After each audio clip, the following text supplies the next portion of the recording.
I don't know how they do it, but these damn delivery men manage to sneak by me a lot. But, so here's one thing, not that exciting. This has the Eclipse surprise in it, so, I don't want to do a full unboxing on everything yet. I just want to show you the surprise. So I'm going to drag this inside and open it up, and you'll see. So check it out, everybody. Here's the surprise. Now, if you're not new to the channel, you'll know, wait a second, Aaron, you already had that. That's the Exedy Racing flywheel. But check out what's underneath. Oop, flywheel's falling out.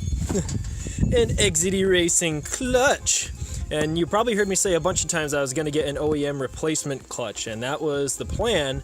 But then I had this sitting in my cart on Amazon for a while, and I eventually took it out because I was like, no way I'm paying $350 for a clutch.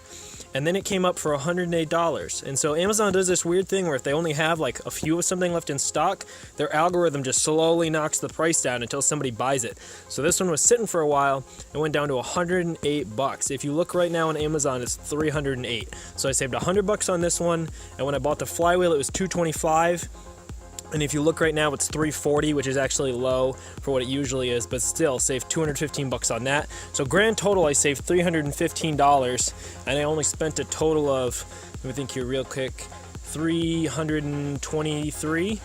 So for less than $330, I have what's usually $700 worth of parts, because if you look at any other website, these usually go for $350 to $400 a piece. So I'm pretty psyched because this is like my ideal setup. A lightened flywheel by a reputable company that's not too light. I think it's, whatever it is, 11, 12 pounds. And a racing clutch, but it's the street stage 1. So it's nothing insane. It's just kind of their basic setup. It's still a sprung clutch, so it's not gonna like go crazy. You know, it's not, what's the word? It's not gonna grab like crazy. It still has the sprung feeling. It's a reasonable clutch rather than like meant only for track usage, you know what I mean? And it can handle, I think, up to around 300 horsepower, something like that is what they claim. I think it's like a 21 to 2150 clamping force load, so, you know, nothing insane. It's a slightly stronger pressure plate. I will be disabling the neutral start safety switch just to help make sure that I don't end up with any crank walk issues. And here's the actual clutch disc. Yeah, I got shiny stickers, what up? Oh shit, license plate bracket.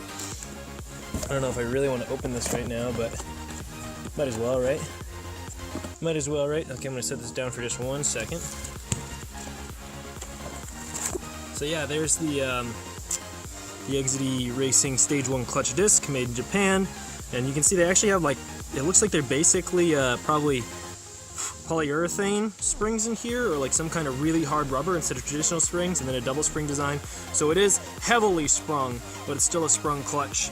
And it is still the organic material, I believe, but it's just a little bit grabbier. So yeah, just a slightly different design than their OEM equipped version. And then you combine that with the pressure plate, which is supposed to be, I think, up to 40% stronger, and you get a much heavier duty clutch, but that's still usable on the street. These are pretty beefy. It's a pretty beefy diaphragm. So yeah, I'm super psyched about this. Made in Japan, all Exedy. Honestly, not that I have tons of experience, but Exedy is pretty much my favorite brand for clutches and the like. And it does come with the alignment tool, of course, and a throwout bearing, which I will be using the Exedy throwout bearing. Some people say you have to go OEM for a DSM, but, you know, I don't know if they use a different one for their racing clutches or not, but I haven't heard any complaints with an Exedy throwout bearing ever, except for, you know, the random report of it going bad, which can happen with any brand. So, super psyched about that. I did buy brand new pressure plate bolts as well, so not taking any chances on that. Got all OEM equipment coming for that.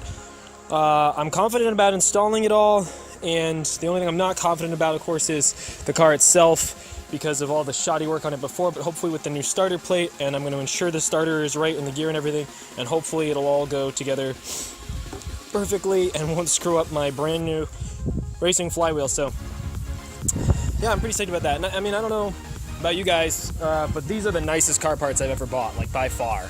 The only other really nice thing I've ever bought is like that ST suspension sway bar for the MR2, and that's not going on for a while, but like that's $330 worth of parts almost, not including the tax.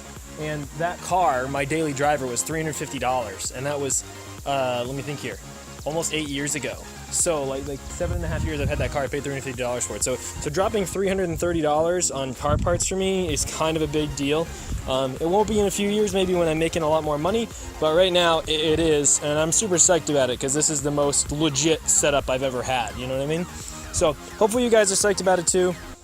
I think probably what I'm going to do now is start cleaning up the Eclipse transmission and transfer case, getting that ready.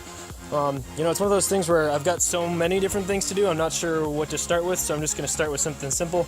And since I'm going to need those to be cleaned up to go back in the car, sounds like a good plan to me. Maybe I'll clean out some of the brackets and start painting those. I want to powder coat them, but I don't really have the money for the powder coat right this second anyways, and you know. So anyway, hope you guys are excited about that. Hope it was a decent surprise. I'm pretty psyched about it. I was surprised when it came up for cheap. They had the stage 1 clutch that was unsprung for $109 for a while, and I just didn't want that one because I didn't want a super grabby clutch for the street. So I'm really glad I got this one.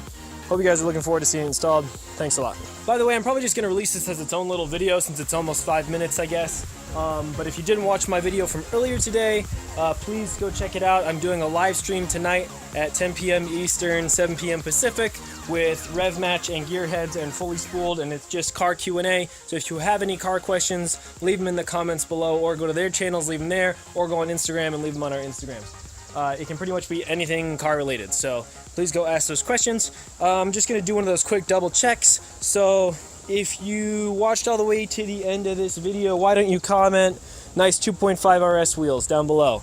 If you want. You don't have to, obviously, but just be nice to know who watched through this whole little quick Eclipse surprise video. Thanks so much, everybody. I'll catch you soon.